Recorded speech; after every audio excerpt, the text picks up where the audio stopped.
Dana. I'm so sorry. I keep making that mistake. And this is Ms. Bizette. Hi, yes. Steve, good to see you again. Hi. It was spinning, so I'll have to tell him I'm in now. Hey guys, Hi. made it. Oh, we're live, are we? Indeed, we are already. Should be sorry about that. We had a little technical problem. Hello, Good. Arlen. It's good to see. It's good to hear from you. I'm going to rename myself. My name is not Robert. In fact, I wrote a poem about that. Please do not call me Robert. My parents robbed me at my birth, and on its cardboard frame, my birth certificate makes clear that Rob is my first name. I won't keep going. Alas, I don't think we're in for a reading today. We certainly have a lot to talk about. I suppose we're officially in session, so we might as well just get going. Hello. So let's see. I think we're still missing two of us, aren't we? I thought I saw Steve a minute ago, but I don't see him now. Steve is here. Yes, Here I Steve. am. You don't show up on this. I don't see you on my screen. Perhaps you're obscured by that MileHiCon. Well, shall we get going then? Hello, everyone. I'm Rob S. Rice, and I thought I would dress to walk on the wild side today. If you're going to be a poet, you might as well dress like one, at least occasionally. This is an interesting panel, which I didn't know about until just before the convention started, but I'm delighted to be here with you all, and very honored to be the moderator. The nice part is a lot of the questions, the moderator questions, I don't know the answers to, so I'll be delighted to learn from you, just like our hopeful audience will be. Why don't we start off with each of us introducing ourselves one after the other, and we'll take it from there and then go on to the moderator questions. And if we have any time left over, we'll get a bit more free flowing on the discussion. Dana, would you like to start? Sure. Hi, Dana Bell. I am an award-winning poet, mostly for a lot of my nature poetry. And I also was a Riesling nominee a few years back for a poem that I wrote about cats, actually. Karina? Hi, I'm Karina Bissett. I live in Colorado Springs. I write poetry and fiction and nonfiction. So I tend to write on the dark side. I write horror, dark fantasy, dark fiction. My poems have earned an honorable mention from Ellen Datlow, and they've been nominated for the Pushcart and the Best of the Net. So I'm really excited to be here. I recently was a judge for the HWA Poetry Showcase. So I'm here to represent the dark side. I was going to say some of the best poetry, some of the darkest poetry, Mr. Poe. Ms. Van Camp? Oh yeah, hi. Here with my water bottle here. You're smart to have. I'm Wendy Van Camp. I'm a poet out of the Southern California area. Can you guys hear me? We can hear. Yeah, we can hear you. Okay. I specialize in sci-fi coup poetry, which of course is science fiction themed haiku. I also dabble in astro poetry. My first poetry collection, I'll just pop it up here, The Planets, a sci-fi coup poetry collection, was nominated for an Elgin Award this year. Congratulations. Thank you. It was very exciting. I've been publishing poetry for probably the last 5 or 6 years in various magazines, and I'm just delighted to be here. Steve? Hi, I'm Steve Wall. I'm not a writer. I'm a reader. So We need those. you need to have a couple of those, I think, you folks. And I read voraciously everything, including poetry, including science fiction and fantasy poetry. Marvelous. And my name is Rob S. Rice. I've been writing poetry for 50 years. I was an obnoxious 5-year-old. I write all sorts of varieties of poetry. My largest collection of poems is quite unpublished. It's called Dreams of Dragons, Poetry of the Saurian Set. And I've been working on that for years, letting it get fatter and fatter and fatter. I'm something of a revanchist poet myself, so I don't actually publish very often. I do have a webpage under an assumed name on Deviant and a webpage under my own name on Deviant, where I get a chance to see if people like my poetry, and the answer seems to be yes. But I'm delighted to have people of such caliber with our panel this morning. I think we'd better start with the official questions so we can bat those around, and if we have time over, we can get a bit more free flow, if that's acceptable to everyone. Yeah. So the first of our moderator questions, which I thought was somewhat intriguing, was, I have to bring that up, very good. Who is the one poet, or who is one poet to watch these days? If I'm going, I think I'll get the ball rolling just by saying that the glorious days when everybody knew who Wordsworth was or Alexander Pope are somewhat faded. I don't think if you were to ask the man on the street who a poet is their favorite, you'd have a hard time getting an answer. But I would say perhaps the most successful poet I can think of right off the top of my head was Bob Dylan. He won the Nobel Prize a couple of years back. He is still alive and still composing songs. Poetry and song have become very close friends of late, at least if you like rhyming poetry and so forth. So he was the first person that came to mind. Dana, what have you got in mind? Even though he is no longer with us, Leonard Nimoy is an excellent poet. I was also thinking of Leonard Cohen. Karina? I was sitting there running through all of these names of wonderful poets. It's very hard to pick one. I think Linda D. Addison, it comes to the top of the list for me. She's a huge advocate of poetry, but I have to say right next to her is Stephanie Wojtowicz. She's doing some incredible things right now. It's really just hard to pick one. Women in horror and dark fantasy are putting out some pretty incredible stuff. It's really wonderful to see. Jeremy, I'll have to terrify myself by reading it. Steve, what have you got? Well, I think the one we need to watch is on this panel. One of you four. How kind of you. In my case, you're Well, watching bless so you that I for don't come that. up behind you with a rock. Wendy, what have you got? Well, I didn't really look at poets from the past. I wanted to pick somebody who's current and Oh, yes. who's out there. And I'm lately been reading a lot of poet laureates. And one poet laureate I have been enjoying a great deal is the current poet laureate of Los Angeles, Robin Costa Lewis. And she's been very active. She does readings online all the time. And I do recommend you check her out. Thank you. That sounds fascinating. Thank you for also being prepared. All right, now let's go to the next question because we've dealt with that, and I was going to say they're all rather relatively good. All right, now this question has a presupposition that I was found intriguing. It says, "Why do you think we're seeing a resurgence in poetry? And are we seeing a resurgence in poetry?" And we'll reverse it this time. Wendy, if you'd start. Oh, okay. Well, I think there is definitely a resurgence of popularity in poetry. And I think it's due to social media. Social media favors short subjects. And what is the shortest amount of writing that you can pop out there? It's usually poetry. Or particularly haiku. Yes, haiku, which I write and illustrate as well. Oh, I think everyone's attention span seems to be getting shorter and shorter these days. I've been noticing even novels are tending to be a lot shorter than they used to be. And I think this is just making poetry a natural medium for this. Plus, there's so many new platforms out there. I mean, we've all heard of Insta poets, right? But poetry can be all over the place. And it often amazes me how more popular my poetry is than my prose. Although I get a lot of hits on my prose too, don't get me wrong.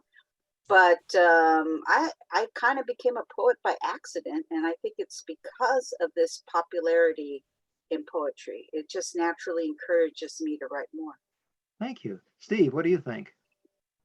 Well, yeah, I think that there's a lot of immediate gratification in poetry, whereas a story or a novel is a great investment. Poetry's job is to present a world, an emotion, memory, a history, an ideal, and paint that picture with as few words as possible, or at least the right words to make that image blossom in your mind. So I think it's there's immediate. I mean, social media does in fact it's all about immediate gratification, and so poetry is a great way of getting there. I like that. Right words. That's very good. Karina? Hi, I missed the Q&A, so I'm riffing here. So listen, I think that it's because of the world that we live in today. Personally, I think poetry is for difficult concepts. I write short fiction, and I just finished a novel. I think poetry is a lot like a novel. It has to do a lot, and because it's so short, it creates images and it creates things that we can connect with. And with Instagram and Tumblr and Facebook and Twitter, we live in a world where we discuss and we talk in very small pieces and sections.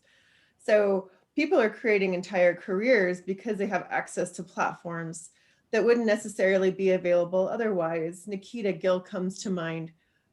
She's doing wonderful stuff. And so it gives people a way to connect, a lot like they would perhaps like in the 60s when you were going to have poetry slams, things like that, where the audience actually becomes an active member of the creative process. So I guess that's a couple different avenues I'm thinking of with poetry and its popularity today. There's a couple different things I think that are contributing to it. Thank you very much. Dana? Okay, first of all, I want to introduce this very insistent little girl here. This is Adara, my older cat. She's really wanting attention and to groom me right now. I wrote poetry in high school and my first bout of college. I actually didn't rediscover it until I finally finished college and I took a poetry class. The poor teacher, who was trying to be like somebody really important in poetry, suddenly had a classroom full of extremely talented poets, many of which published before the class finished, including myself. Yay. Poetry is a great way to express ideas. I mean, I go to Yellowstone and I write tons of poetry just from stuff that I see. We got to witness the crossing of buffalo across a river. And oddly enough, that one won an award. So I draw a lot on my personal experience and I find that people connect with that. And I think that's what it is. It's a connection. It's a shared experience. And that's what people see and want. Very good. And for my 2 cents, I don't think poetry ever really faded quite away. People have always really liked it. The rhyming poetry, the structured poetry was very much out of fashion for a while, and there was quite an onslaught against it in the 30s. But even then, it was popular. At the Renaissance Festival, I would recite a parody of Gunga Din, and people would stop in fairly large crowds just to hear me do it. It was called Gunga Thing, by the way. And poetry ran into the arms of song, and they stayed together for a very long time. Songs still rhyme and have scansion and meter and stanzas and that sort of thing. People have always liked it. It's still there. I would argue that a lot of the old structured stuff, the rhyme and meter, the metrical, the Kipling-esque or Wordsworth and so forth, steampunk and some of the backwards looking science fiction fantasy genres in our particular area, I think gave a lot of impetus back to that sort of poetry and has made it more popular now. But it's good to see that people are interested in it and that you're all doing so well. It's fascinating to see that the collections are selling. That's marvelous news. All right, our next question is, I have to flip screens here, but I have it set up. Oh, this one bothered me a little bit, but we'll ask it and then we can bat it around a bit, speaking of cats. This one is, does poetry have a genre? Is it its own genre? And does it defy genre? I'm going to just say what my problem with that question is that poetry encompasses many genres. Karina was talking about writing horror and dark poetry, which is extremely good in its own right. I like to write revanchist steampunk and historical style poetry. Haiku is, of course, one of the oldest forms of poetry and survival. It's also both a visual, audible, and it's a visual medium because of calligraphy. Japanese haiku calligraphy is some of the most stunning work you'll ever see. And I think poetry encumbers all genres. It's not so much a genre itself, but rather a medium. Diana, what do you think? I would absolutely agree with that, considering that the Rising Award is given to science fiction poetry. I said most of mine is nature poetry, but that doesn't mean that I don't occasionally write a science fiction one. And in one of my books, I actually have poetry as part of the story. Karina? It's a form. This is a book. It could be many different kinds of a book. It's a very interesting question. Poetry isn't a genre, it's a form. It's a medium, like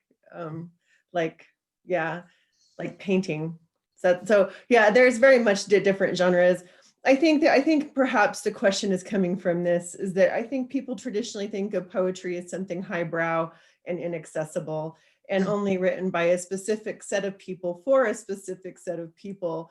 And I think what you're seeing now, I think where this might be coming from now that I'm being a little nicer about it, is I think that people are kind of confused because they're looking and seeing, well, wait a second, can you write a horror poem? Like that's not Frost. What was Frost's work? But Edgar Allan Poe is writing poetry.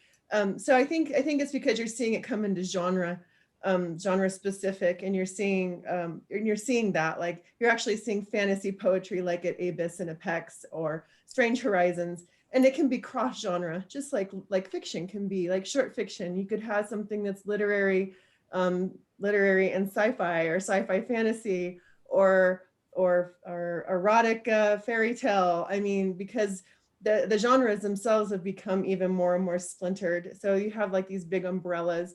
So I think what you might be looking at is, okay, well, literary poetry and then speculative poetry, but really it all comes underneath poetry. And I think even when you get into literary poetry, you're going to have people who are in different camps, right? When it comes to genre, because of the tone and the timbre and the purpose of it. I think that's what drives that idea. Thank you. Steve? Poetry genre, is it its own genre? Does it encompass genres? No, it's its own medium, though. I mean, poetry is. I think it spans all mediums. I mean, all genres. And yes, I think horror poetry is great. I mean, I really enjoy some horror poetry. It lets you use words you don't use elsewhere. But one thing about poetry is that it requires that you really pay attention when you're reading it. You don't casually scan a poem. You have to actually build the world as you encounter the words. It's very good, Steve. Wendy? Well, I guess I agree with everyone about poetry being more of a medium than a genre. I also agree that poetry does not have to be highbrow literary works. Most of my work is astropoetry or sci-fi haiku, science fiction haiku. And I love to read this at open mics because you can see like the little children's eyes light up when they realize the poem is loosely about Star Wars, or it's about a planet in the solar system. And these are things that are connective with them as a topic of today, and not necessarily a lot of the emotionally angsty political stuff that's out there. These are more lighthearted, and I think it connects with them in a different way than what they're used to with poems. And I love that. I just love to see smiles when people listen.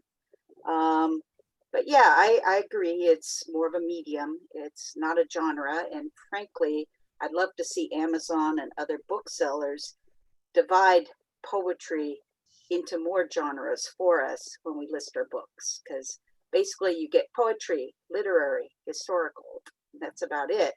And there's so many other places you could put a poem that we're just not well represented yet, anyway. I think intellectually poetry has suffered from having had its highbrow phase. It was written by aesthetes for aesthetes. But of course, the common people loved poems all along. Think of all the nursery rhymes. How much more lowbrow can you get than the nursery rhymes? And yet some of them are the best poems you've ever read. And they still resonate with you years and decades later. I can still recite most of my nursery rhymes that I remembered as a child. So poetry degenerated rather horribly. As I said, it was written by aesthetes for aesthetes, and that was at its worst. But Poe was scaring the pants off of everybody, anybody who could read him. Hawthorne the same way. Mervyn Peake was marvelous, and he wrote fantasies, he illustrated them, and then he also had beautiful poems inside them. I don't think poetry is afraid of anything these days, and it's still quite popular among the common people. What is rap? But the African American population of the United States expressing itself, worldwide it's spread, and it's become quite a respected branch of poetry, and it's a very good branch of poetry. I myself quite enjoy it. All right, let's see if we can kill off these questions, then we can get a bit more free form. I have a couple of questions of my own ready to go. Well, as I said, that one I had a little bit of problem with. Okay, this one I also had a problem with. I'll read it out loud and we can see what we think of it. Do certain time periods bring out more creativity in poets? Parenthesis, wars, famine, technological changes, in parenthesis. So is poetry a function of stress? I'll lead off with my own answer to that just at the start. I don't think poetry is a function of stress. I think poetry is a function of opportunity to be artistic. That Wordsworth wrote Wordsworth, Alexander Pope, Poe and such were writing in relatively tranquil times. They had time to think and reflect and write beautiful poetry and so forth. Stress and misery, even Siegfried Sassoon in the trenches had written most of his work before he went off and got killed, the same for poor Joyce Kilmer. So I don't think poetry is a function of stress or pressure. I think it's a function of opportunity. It certainly can be enriched by stress and pressure. Dana, what do you think? I think poetry gets written anytime. Good. I mean, there's not anything that really says this is a time to write poetry. It's like you write poetry when you write poetry. Karina?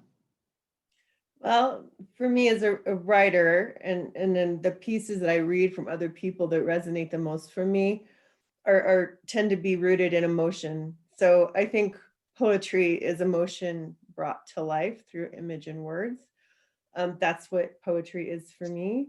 And so emotions can happen in a whole series, a whole scope of things in life, right? It's not like you sit down and say, I'm going to write a vampire short story. I think it tends to come from something deep inside of the poet themselves, an observation that's tied directly to emotion. And we live emotion, that's our lives. So I think that you see more and more poetry when it deals with very difficult emotions. And so during times of stress and struggle and strife, of course, you're going to see more of that because people are running with higher emotions. But I don't think that it necessarily is the only spark that creates that. I think that it's always there. And that's just one other avenue for people to take those emotions and put them to pen. Thank you. That was very thoughtful. Steve?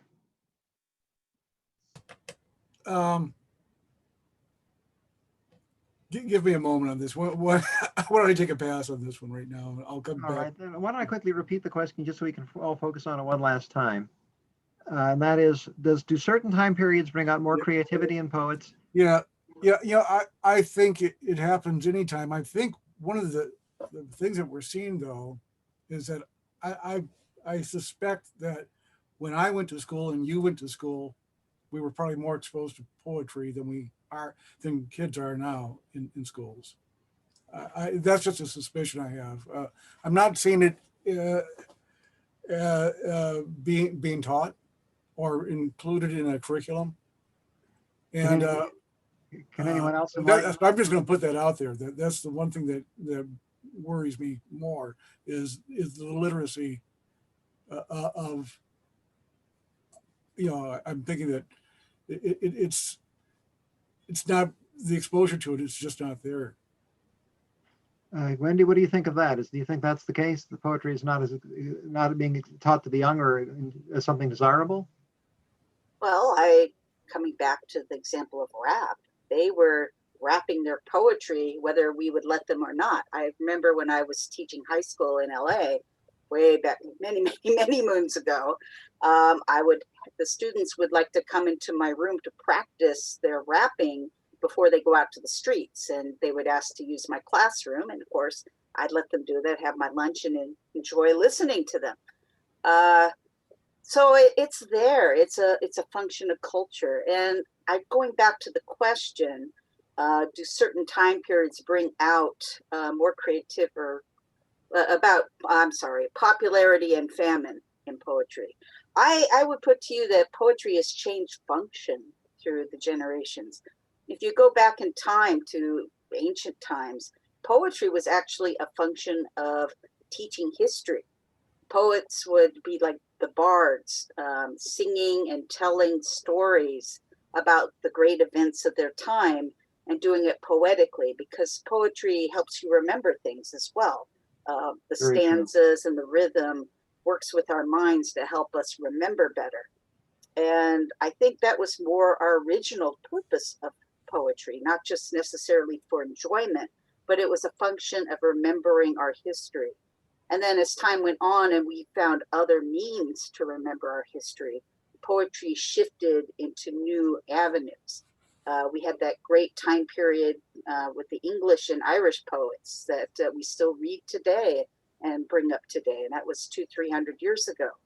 And then other times, maybe there was more emphasis on different forms of communication for our memories and for our expression.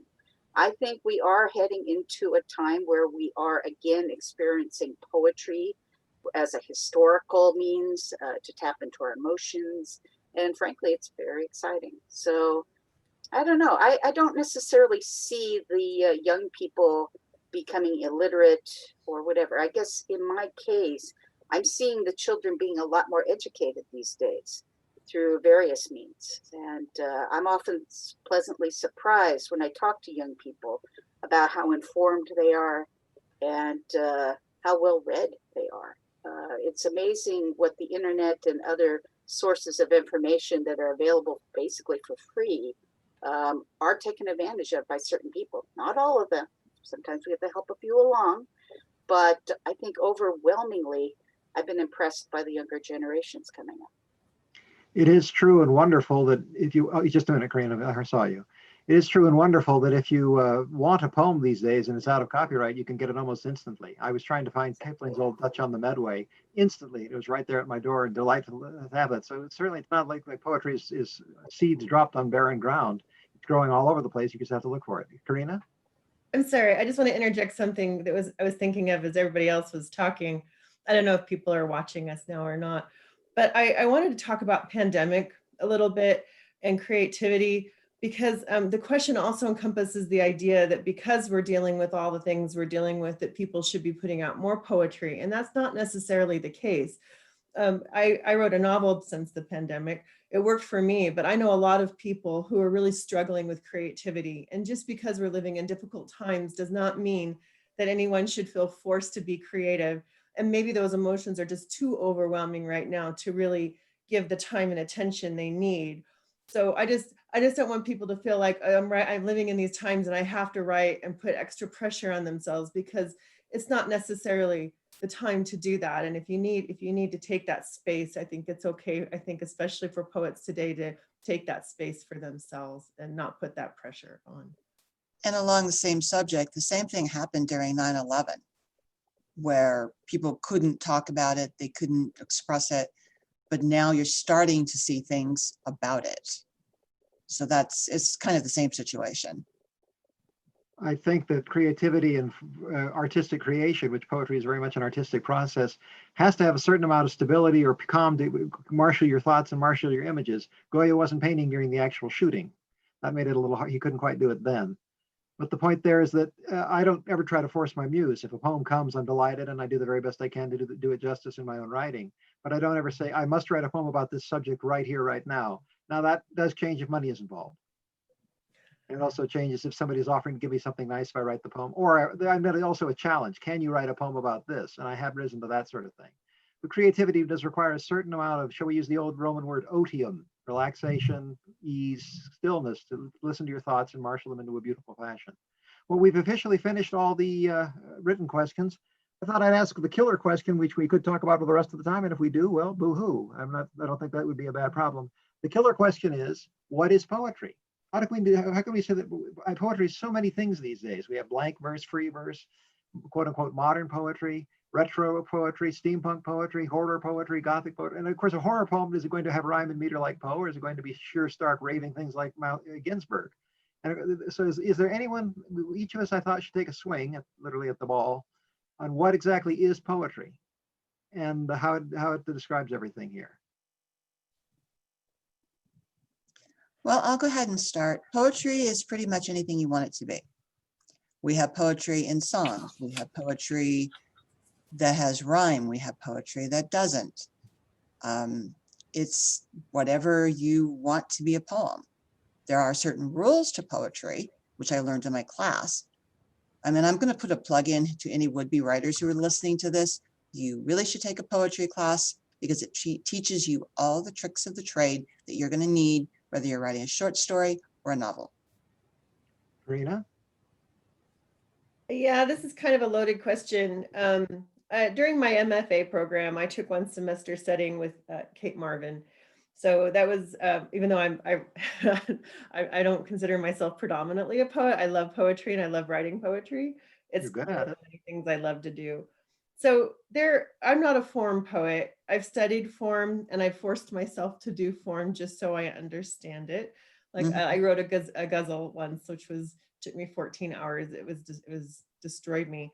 And so I like to personally put structure in my poem, my poetry, but it's not necessarily always the same. I think that one of the things that we were doing, we're looking at is this a lyric essay or is this a poem? So obviously there's structured form and there's prose poetry, right? So you have different types, different structures of poetry. Now, when you're in form poetry, it's a little easier to say, well, yes, this is a sonnet, right? Or this is a piece of haiku. When you get into things of prose poetry, it changes, it's different. But I think it's all about intent. There, in the Science Fiction Poetry Association, they have long form and short form. And so I think the space, but you have epic poetry too. I mean, Maria Davina Haley just put out a translation of Beowulf. It's a book. So I don't think length really has anything to do with it. I think it has to do with intent, and the emotion. So I'm not really sure if I'm answering your question, but it has various forms. So yeah, it would be hard for me to really pin down. It's not a story. Well, it can be a story. I mean, look at Beowulf. So yeah, I don't know. I think it's just about the intent of the poet. Yeah. Thank you. Steve? I don't know if I can say what it is, but I can tell you when I run across something that's not poetry. And so Thank you, I Judge White. think that it's very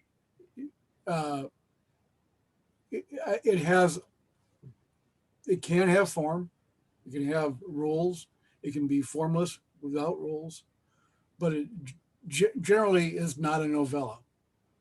So that's where I kind of draw the line. Wendy? I think poetry has a cadence and a rhythm to it, and it's a connection more with our emotions as opposed to more of an intellectual idea, although there is certainly intellectualism in poetry. But I think that's what kind of sets it apart. It's a rhythm, a kind of verbal music, and I think it's something that helps make our turn of phrase more memorable to us as human beings. And otherwise, as everyone says, anything goes, any length. The ancients would have extremely long poetry about historical events.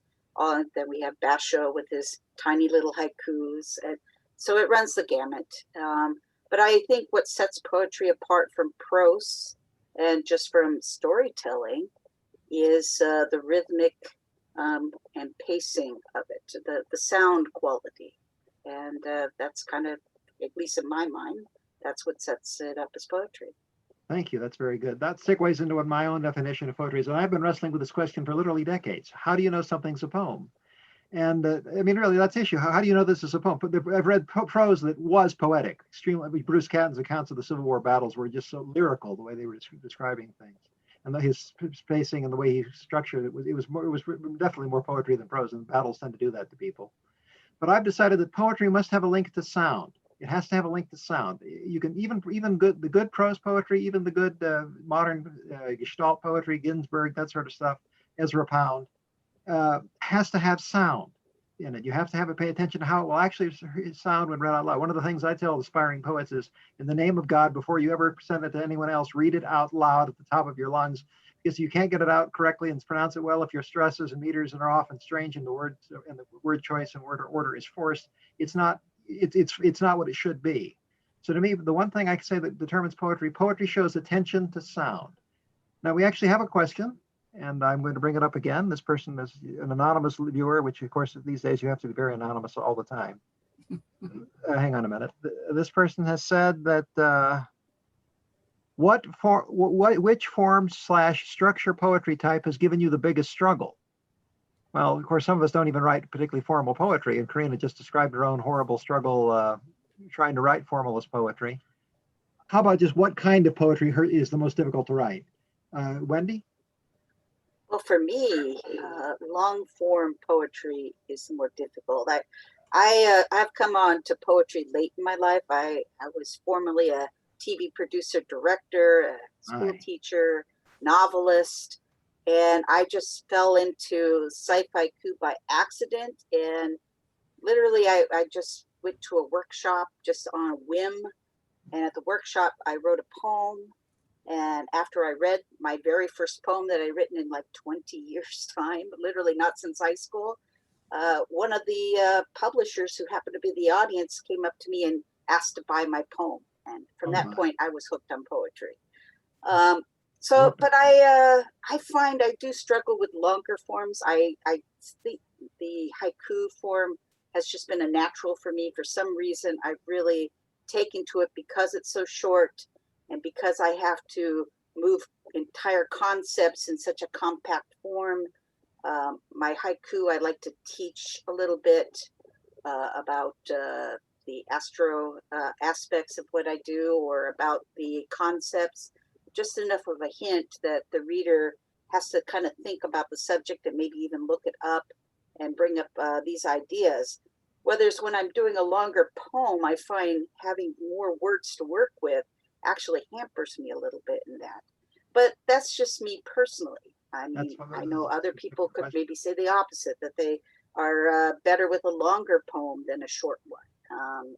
So it's kind of like anything goes. I don't think there's actually a form of poetry that's quote unquote harder than any other. It's more of just a personal perspective. Thank you. Steve, as a reader, what poetry is the hardest for you to read? Well, actually, I'm going to go back to my college days. I did take a class in poetry writing in college, and the instructor said that you need to, he wanted to free us from rhyme and rules. And he wanted us to put together our poems in a way where we explored where pauses go, where the emptiness was between thoughts. And also then using the structure of the poem to reinforce those gaps. And it was actually a little more difficult. I mean, to me, it was more difficult rather than saying iambic pentameter. Okay, here are the rules. It's going to do this. Coming up with some, because I didn't have those rules. I had to come up with a thought and then find the pace, the breaks, the empty spots in it, and where also I wanted to have all the words run together. So I mean, so I went more for the free form, but actually using the structure of the page to help it reinforce it. Thank you. Karina, what is the hardest kind of poetry to write that you've run into? The hardest kind of poetry. Well, like I said, I actually like structure. I don't like working with other people's structure. Then the ghazal, I think it's ghazal, is that right? It was really hard.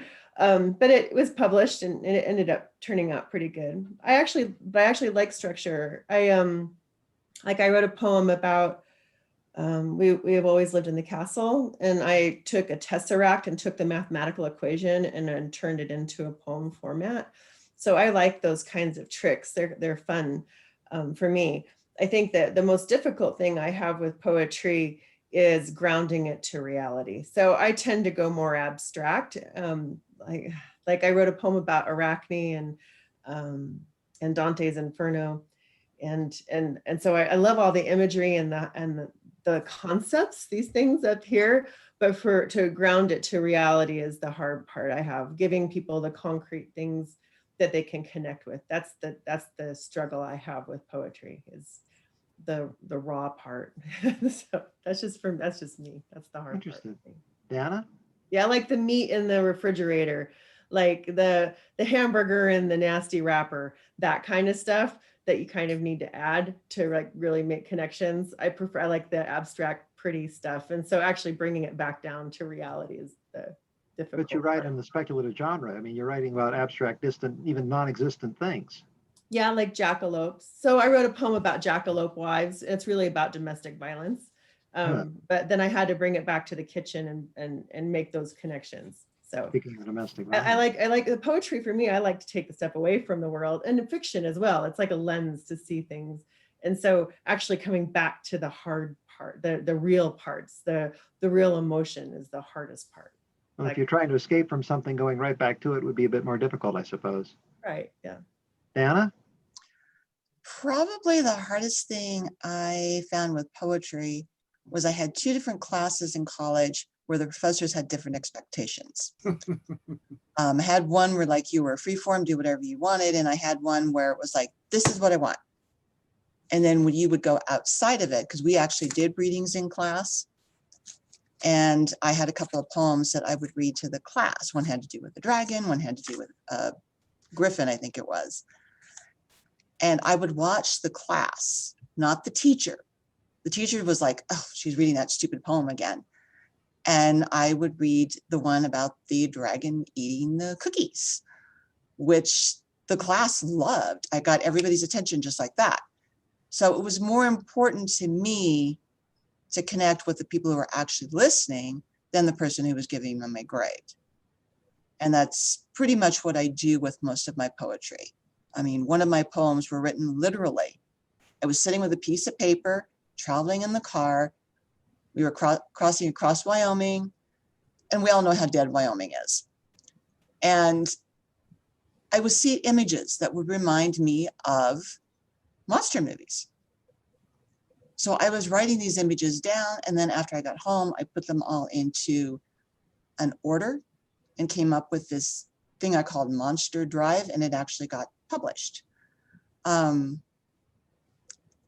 tend to kind of go outside the lines, and that was probably the biggest freedom for me, was trying to work inside the lines. And I'm like, no, I'm going outside the lines. Don't try to stop me. One of our chat interlocutors, Becca L., has written, I despise sestinas. Well, we must watch out that the sestinas do not get us. My own attitude actually is that when the form of the poetry, which I love formalist poetry, scansion, meter, stanzas, elegant structures, I tend to favor, and I even write of the humorous forms for humorous verse, and the elegant forms, I've even written epic and so forth and so on. But when the form and the meter, the structure of the poem gets in the way of what you're trying to do, you're spending more time worrying about getting the sonnet just exactly right than you are about expressing yourself perfectly. Now that's a problem. We can't all be Van Cliburn on the piano or someone else on the violin. I saw you, Karina. But if the meter and the form are a help to the beauty of the poem and its sound, attention to sound and beauty, that's very good. If it gets in the way of it, I have a problem with that, and then I have to try to find some other way of doing it. Karina? Just a very short comment. I have mad respect for poets who work with erasure. I think that I couldn't even comprehend how to do it. Mad respect for that. I think because it's a visual, as you were saying, right? Most poetry is meant to be spoken, but with erasure, it's something different. It's an incredible form. Wendy's mention of haiku, again, I was thinking I've seen Japanese haiku actually painted up on banners. What's the departing samurai just before we went to battle scratched a haiku on the door of the temple and walked off, and it's still there 400 years later. How marvelous is that? And then, of course, you think of E.E. Cummings, who used to write his poems in a visual fashion and so forth and so on. But again, I still think sound is kind of the ultimate in poetry.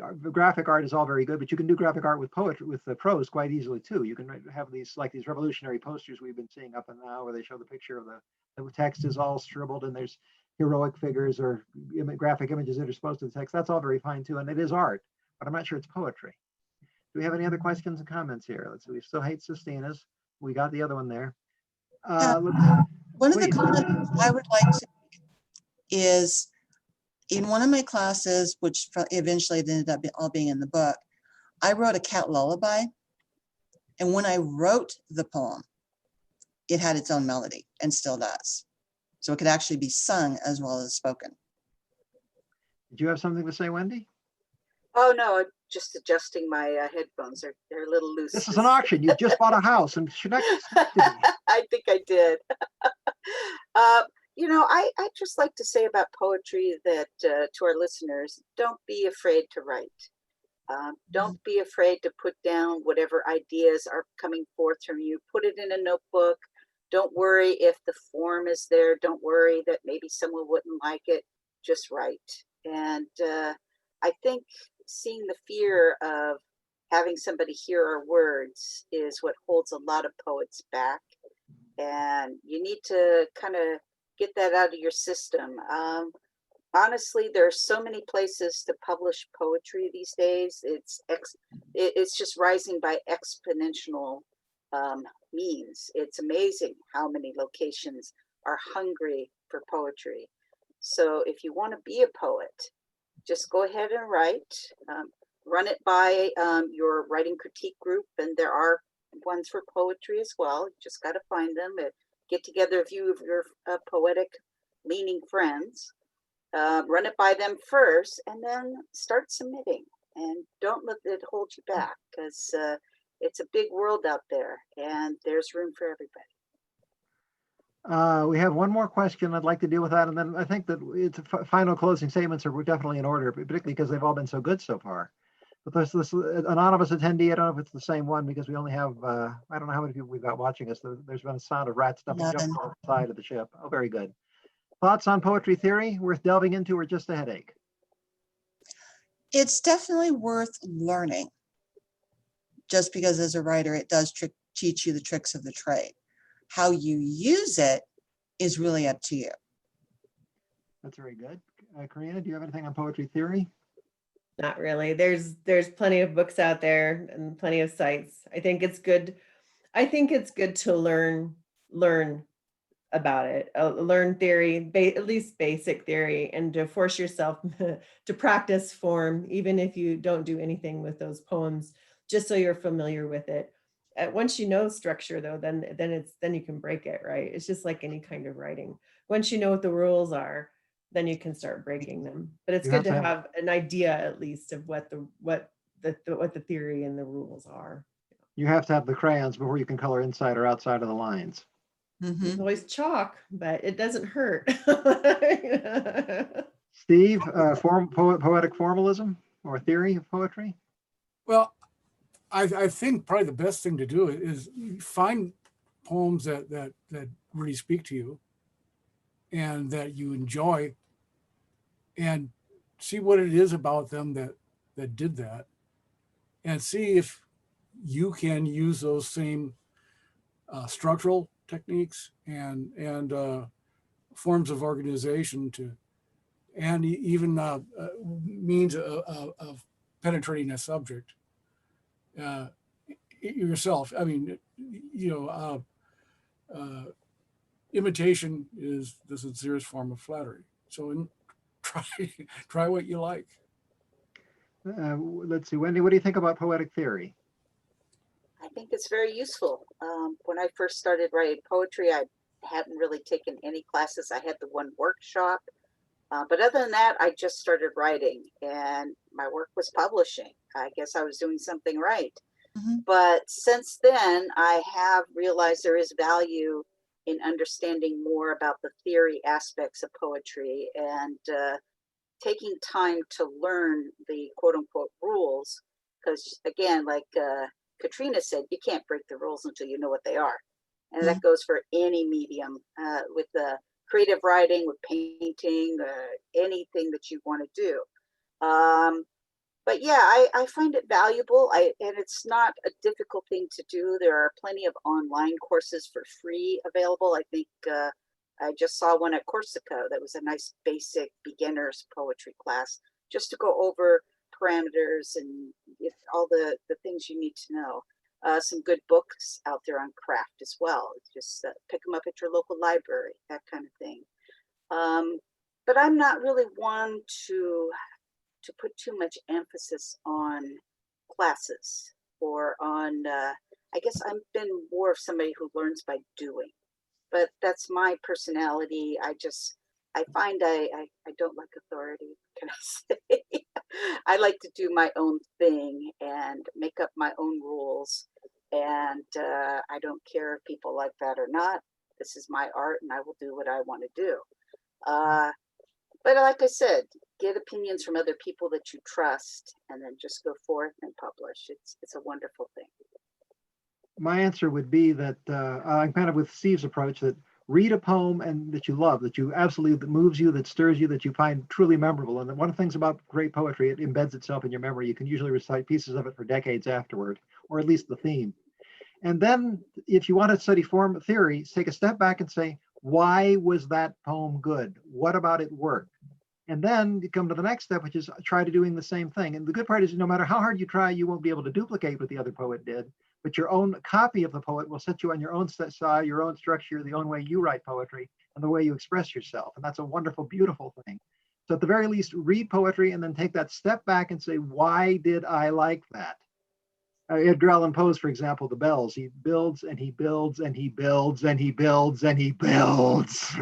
You're going, it starts out so innocent and happy and cheerful. And by the end of it, ghouls are dancing in a graveyard where these huge iron bells toll overhead. And you take a step back and go, wow.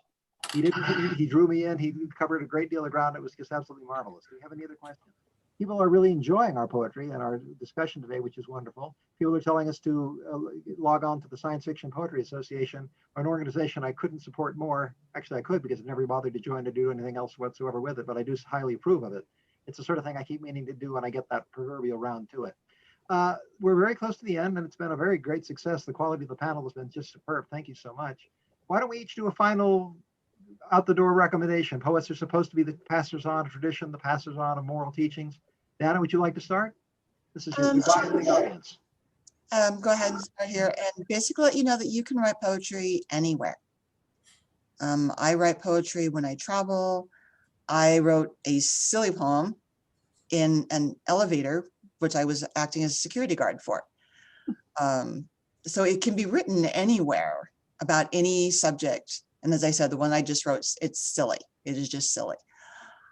But it was fun to do, and it was a good exercise. So just don't be afraid. Just jump in with both feet and don't worry whether you've got it wrong or right. Very good. Karina, what would you say to our audience on their way out? I have a couple of recommendations. The Art of the Poetic Line, this book right here is a nice little, slim little book. It's a good one for line. But I think for poetry in particular, I think people need to really pay attention to sensory details.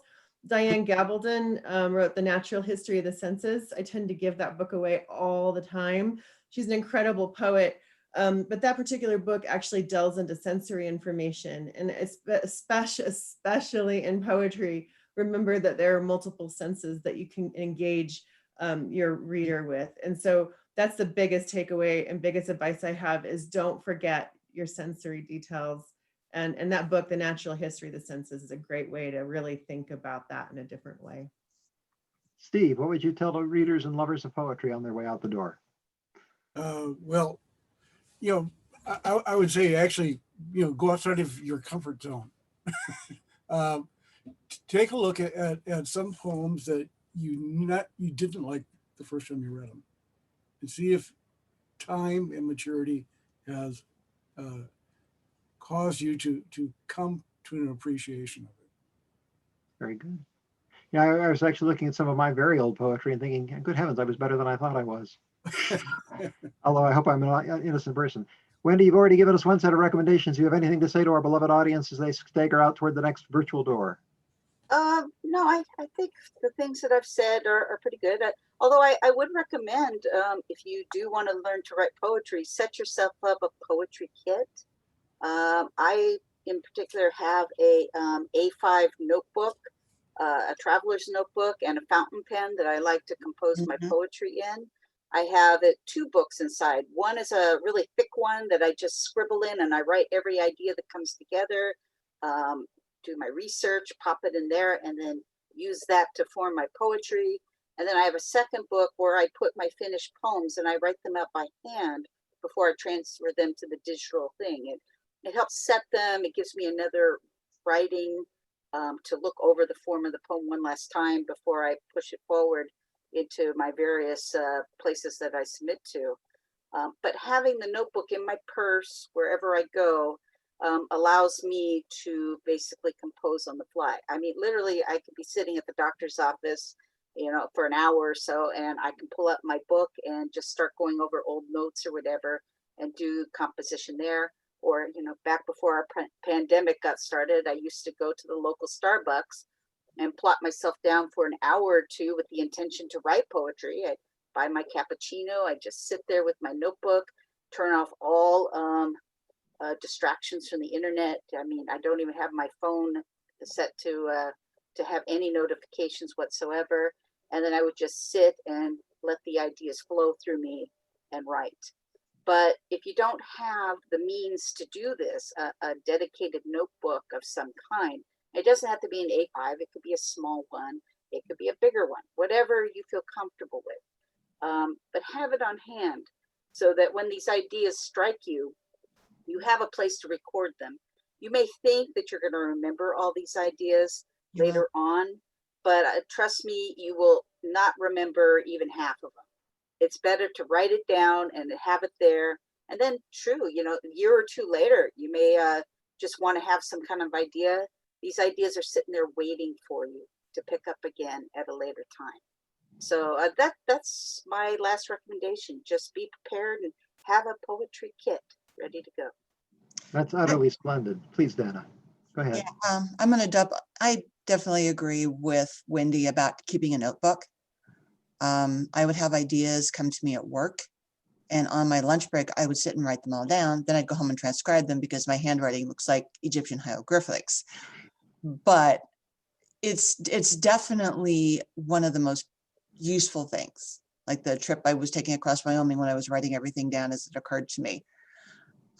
So I agree, always take a notebook. This is true whether you're writing poetry, a short story, a novel, a character walks into your head and you have to quickly write them down. Definitely keep a notebook. I'm going to agree very strongly with all of you on that point, particularly. An image, a metaphor, a fortunate turn of phrase is a gift from the muses. Grab it, nail it down, and stick a pin right through it like a butterfly on a wax tray. Save it if you possibly can, because you can get the rest of the poem back if you just have a sentence. I've been working in my mind about a poem about the last 5 battleships the United States Navy put in between Midway and the West Coast in case they lost. Think about that, these 5 huge ships waiting. Because if they see the Japanese fleet at all, that means that the carriers are all sunk, we've been overwhelmed, and they're making a final lunge toward California. This is it. And all I have really is the chorus, which is, we are the last, they must not get past, hold fast. And those lines have just been vibrating in my head again and again and again. I have to do the rest of the poem. I have to know what the names of the ships were. I have to describe their captains, their officers, how long they stayed there waiting for the end of the world. But the turn of phrase, that image, that metaphor, that way of describing and transmitting what's going on in your head is too precious for words. Save it in some fashion or other. Your phone will also do text to speech. You can actually just pop your phone, put in Notepad, and start talking into it. Anything to trap that so you can come back to it later. I would say, as a poet, again, I've been writing for 50 years. I have been published, and I have submitted my poems to public scrutiny and critique. I like Deviant because you get likes and dislikes, and people say this poem really moved me. It's a nice big audience. And they sit around waiting for someone to notice them, which I approve of highly. But make sure it's true. Don't write something that you know to be false. Don't write something that isn't you, something that is insincere. Make something vivid use. This is your chance to communicate a flash of your own inner soul, your emotions, the deepest thoughts in your heart and brain. Pass it on and save it for future generations. 100 years from now, people are still reading poetry. I was in Philadelphia in the 90s doing graduate school. And they were getting rid of all these 19th century poets, rhyming scansion verses, and from the library, you could buy all these old hardbound books for 50 cents on the dollar. They were marvelous. I kept getting, these guys are really, really good. These are fascinating, wonderful old poems. And I'm thinking, here they are all these years, and I'm seeing right what this person was thinking with a pen in that person's hand as they were writing. And just their soul is touching mine. And how beautiful a thing is that? Poetry at its best is real. It is vivid. It is moving. It can move you to laughter. It can move you to tears. It can move you to heroic deeds. It can move you to contemplation and reflection. It is a very precious thing. I don't think it's going to ever go away. The common people were chatting when Adam delved and Eve span, who was then a gentleman, back in the 12th century, and the nursery rhymes go on and on and on and on and on. These people, a lot of them were political advertisements, but poetry will endure, and I think our panel has done it proud tonight for today. Thank you so much for your participation. You all worked very hard and gave me everything you had. I'm very grateful. Thank you. Thank you. Thanks, Rob. You all, it's been nice meeting you all. You too. Indeed, I really enjoyed it very much. I'd Thank say we you. can call this a complete success. And thank you so much for this panel from the audience. Well done, everyone. Thanks. Bye. We all go to blow. Oh, wait, I never even got my plume out. Here, I have to show you this.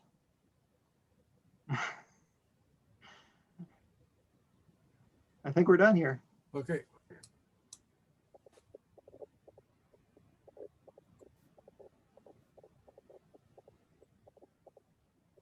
There's a big red leave button in the corner. Goodbye, everyone. It was really a lot of